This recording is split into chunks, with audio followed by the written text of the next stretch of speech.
story kicks off with Samantha Caine, a small-town schoolteacher in Honesdale, Pennsylvania, living a quiet life with her daughter, Caitlin. She celebrates the Christmas season and is loved by her townsfolk. However, she suffers from amnesia and has no memory of her life before 8 years ago. The earliest she remembers was when she woke up and found out she was pregnant with Caitlin, but she has no idea who the father is. Over the years, she got married to Hal. Onto the basketballs. Curious about her past, she hired a lot of detectives, ranging from expensive ones to very cheap ones, but eventually gave up and decided to move on. One of them happens to be Mitch Hennessey, Police, don't move! a private investigator who doesn't follow the moral code of the law and will do anything to make some cash, even to the extent of using his assistant as bait to catch criminals. One night, after a successful house party, Samantha drives Earl home, and the drunk fella distracts her, so she ends up hitting a deer. The accident doesn't stop there, as the vehicle swerves off the road and slams into a tree. The impact sends Samantha flying out of the car, and she hits the snow. Right then, her car catches fire, but that's the least of her concerns. She wakes up all bloodied, with bits of her memories flashing back, and she walks up to the cause of her dilemma and instinctively snaps its neck.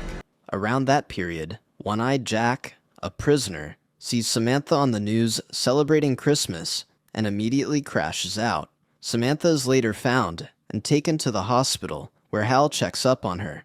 She has a dream where her past self speaks to her and says her name is Charlie. I want a cigarette.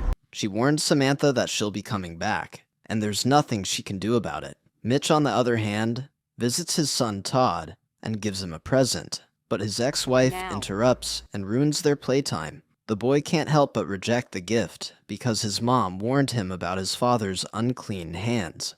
Mitch then receives a call from Trin, his assistant, about Sam, and he decides to check up on her. Of course not. Took a true dickhound like yourself. Days pass, and while Samantha tries cutting carrots, her past skills with the knife return, and she chops the veggies like a top chef. She showcases the skill to her family, and they are very surprised. Somewhere else, Timothy, a CIA agent, tortures a man to find out if a certain Operation Honeymoon got leaked. Damn it, how can I tell the feds about the fucking honeymoon thing? The man pleads, saying he doesn't know anything, but when Timothy receives a call about Jack breaking out from prison due to learning about Charlie being alive, well, under sedation, he said Charlie Baltimore's alive, sir. he cuts to the chase and asks the informant to tap Nathan Waldman's phone. After the call, Timothy ends the man's life without thinking twice. Days pass, and Samantha takes Caitlin to ice skating. The girl whines and falls like a damsel in distress, injuring her wrist in the process. I want to go home. Samantha tries to encourage her to continue, but Caitlin goes into a fit, and something surprising happens. Sam's personality changes, and she harshly scolds and commands Caitlin to continue. After the event, she learns that Caitlin broke her wrist, and doesn't remember when she used tough love on her. Scared, she tries to isolate herself to prevent hurting her family. That same night, she hears her neighbors singing Christmas carols outside her door, but isn't aware that it was Jack's doing. So immediately after she comes out, he ambushes her with a gun and attacks her family. Instinctively, she throws Caitlin out of the house, away from danger, and tries to fight off the one-eyed gunman. Their clash is extremely one-sided, but she gains control by burying his face in an apple pie. After that, she karate chops him and snaps his neck. Then rushes to find Caitlin, but Mitch shows up and shows her that her daughter is fine. The police arrive shortly, and the case is solved. The next day, Samantha tells Caitlin that she has to figure out her past self, and to do that, she'll have to leave with Mitch for some time. She hands Caitlin her pack of candles and a match, and then writes her phone number on her bandaged wrist. She gives her daughter a wristband, What's that Mr. Perkins weird? which she found on herself when she woke up from her amnesia, and then separates from her family. At the White House, the president addresses Mr. Perkins, Charlie's former boss, and scolds him for lying about her disappearance. Perkins defends himself, saying he only recently found out about her case, so the president reprimands the intelligence agency for not doing their job properly. In the meantime, Mitch drives with Samantha out of town, and she goes through the files he brought for her. There, she learns about having a fiancé, and even comes across Nathan Waldman's details, so she calls him. Nathan picks up the phone, and is shocked to find out that she's alive. At her request, he tells Samantha her full name, Charlene Elizabeth Baltimore, and instantly asks that they meet up by 11 the following day. Unfortunately, his line is tapped, so her enemies learn about their upcoming meetup. The duo crash at a motel. While going through her travel bag, Samantha has a mini identity crisis when she discovers an assault rifle tucked inside. Calmly, she assembles it and nearly blows Mitch's head off in the process. But that's enough for him, as he snaps, calls it quits, and storms off because he can't die without losing his V-card. However, after a brief, tense argument, she apologizes. As they bicker, they begin to open up. Realizing neither of them really knows who the other is, with nowhere else to go, they check out and hit the road again. On the way, Mitch admits he used to be a cop, not a good one, and that he never did a single thing right in his life. The next morning, they arrive at the train station 10 minutes early for their meeting with Nathan. Mitch, already paranoid, brings a licensed gun just in case. While they wait, a man approaches Samantha, and it's Timothy, but she doesn't recognize him, so he leaves and calls in reinforcements to unalive her. Unfortunately, Samantha, who can't recall what Nathan looks like, sees a man heading her way and approaches him, but when she sees him pull out a gun, she pulls out Mitch's and shoots him before he can aim at her. The noise alerts the public, and everyone scampers around in fear. Mitch quickly seizes the opportunity to arm himself by taking the dead man's gun, and they try running out of the station. But at each exit they go, they find gunmen trooping in to ambush them, so they take the stairs, and they barely manage to survive being shot at multiple times. As the gunmen pursue them and throw a grenade at them, the duo run towards the window, and Sam shoots it to aid their escape. As they descend towards the snow, she sprays a small circle, and they crash into it, breaking the ice with no difficulty. As if that isn't enough, one of the men outside sees them and goes after them, but Nathan shows up and knocks him out with his vehicle. They get in and make a successful getaway. While in the vehicle, Nathan hands her one of his guns and tells her she's an assassin for the United States government. Mitch and Sam don't believe him, and she keeps on rejecting her real name each time Nathan calls her by it. Your memory was gone, you got confused, you bought your own cover. They eventually get to his place, and he brushes over the details about how she got recruited by Perkins after her dad died, including Deadliest and Timothy, who were after her because they learned that she survived an incident they wanted her dead in.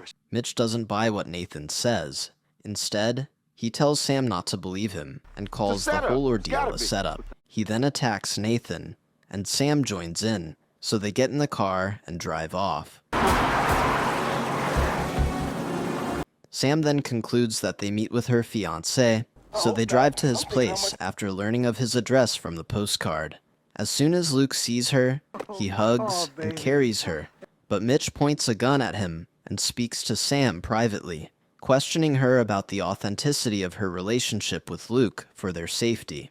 Sam assures him that nothing can go wrong, and decides to chat with Luke privately. While Mitch keeps watch, Nathan catches up to them and confronts Mitch for answers.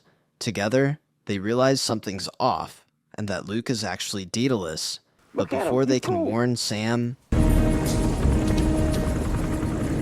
men swarm the place and knock her out cold. She wakes up tied to a massive gear submerged halfway in freezing water. Timothy and Deadliest are there. They interrogate her, trying to figure out if she still has amnesia. To test her, they start a brutal torture session, dunking her underwater for minutes at a time. While submerged, Samantha sees Nathan's lifeless body and panics. They pull her out and question her again. But she stubbornly sticks to her name, Samantha. Still not convinced, Daedalus prepares to dunk her again.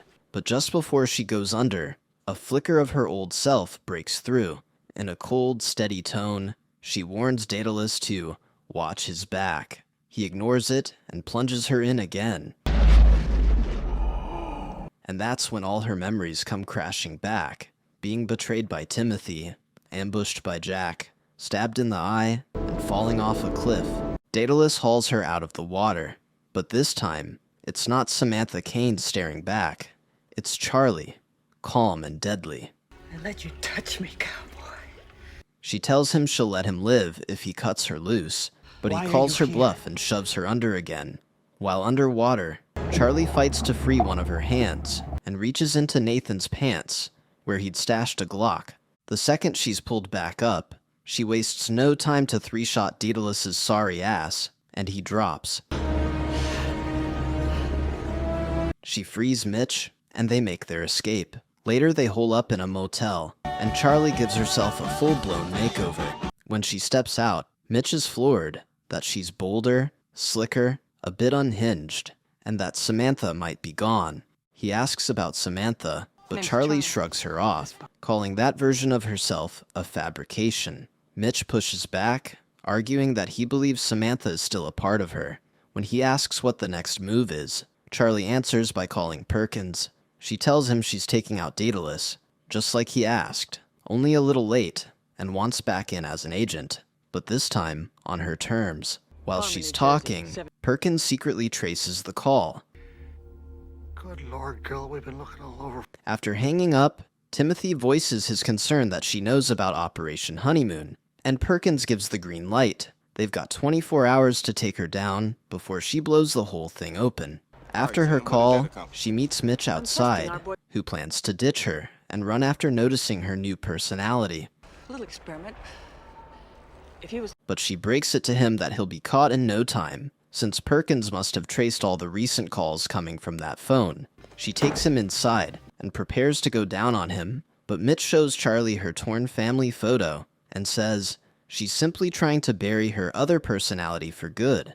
He tells her he prefers Samantha and advises her to call Caitlin. This gets Charlie angry, as she blames Samantha for having a kid. She storms out and walks the streets to clear her head, only to get intercepted by a polite stranger with a gun, leading her into an alley, which surprises her how fast Perkins works.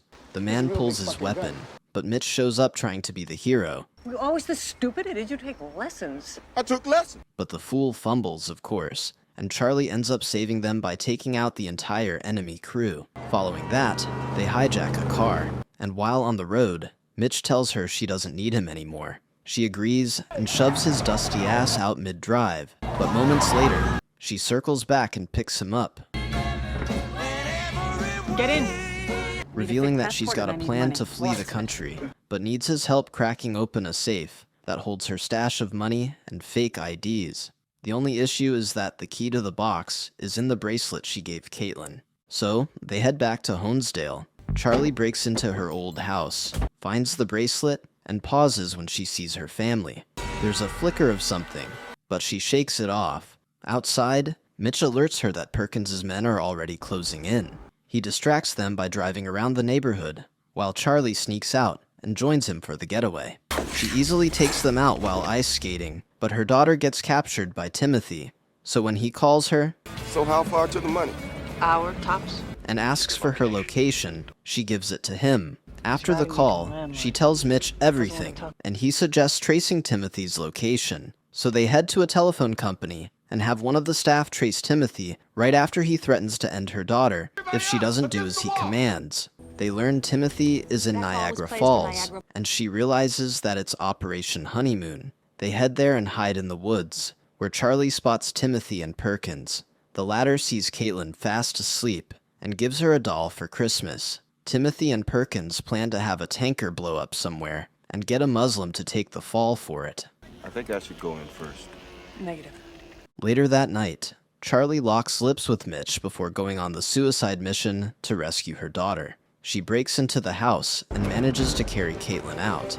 Meanwhile, Mitch, who watches her back with a sniper, gets caught by Timothy. Instantly, the lights come on, and Charlie finds out that she walked into a trap. Timothy then instructs his men to capture Charlie alive. As they troop in, she sprays them with bullets, so they do the same, ignoring the previous command. But plot armor kicks in, and she falls into a chamber unharmed, and gets caught. I smell gasoline. You have a little accident? There she learns that the reason she was betrayed and wanted dead was that Perkins was raising funds. He reminds her of the World Trade Center bombing, and how the CIA was suspected of having advanced knowledge of the affair. The barbaric acts make Mitch and Charlie realize that Perkins has a few screws loose. Before the men take Mitch away, he tells Charlie that he'll be waiting for her to rescue him. Inside the cold room, Timothy tells Charlie that they plan to use a chemical bomb to blow up the tank in the center of the town. She pleads with him to let Caitlin go, and tells him that she's his daughter, and he can confirm by looking at her eyes. Timothy laughs at her, but his face becomes serious when he sees Caitlin's eyes. Still, he locks them in the cold room, but moments before he shuts the door, Charlie tells him she'll make him die screaming. Regardless, he activates the engine, and the room starts getting cold, so Charlie picks up a crowbar and starts striking the floor near the entrance, creating a gap. She then takes the doll and pours out gasoline from it, letting it flow outside. She then strikes the ground multiple times to create a spark, but when nothing happens, she starts sobbing after a lot of wasted effort. However, Caitlin pets her and gives her the matchbox she handed her days ago, and Charlie hugs her. In the meantime, Timothy interrogates Mitch and prepares to unalive him, but Charlie lights up the match, and the front of the storage room explodes due to the gasoline, throwing Mitch out of the building. Charlie and Caitlin get outside, but they are attacked, so Charlie tells Caitlin to hide, while she fends off the men. Of all places to hide, Caitlin picks the tanker that carries the chemical bomb, and Mitch sees her. He reaches out to Charlie via comms and informs her. With no other choice, Mitch runs towards the truck to rescue Caitlin, and Charlie tries to cover for him, but he gets shot close to a vehicle. Right then, Perkins' men start the truck and head towards the heart of the town, so Charlie follows it by acquiring a vehicle. When she gets to the townsfolk obstruct her movement since it's Christmas Eve, but Charlie manages to hijack the truck and tries driving it out of town. Unfortunately, the brakes fail, but she rams into Timothy's vehicle.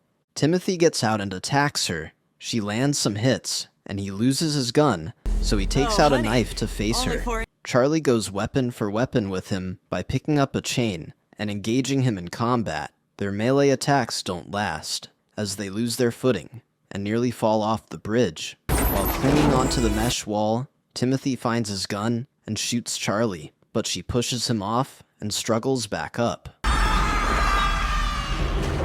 She then rushes towards the truck and sees a chopper trying to shoot the tank, so she shoots the men inside and hurriedly rescues Caitlin. After using every bit of her energy to get the child out, she tells Caitlin to run away and then falls to the ground.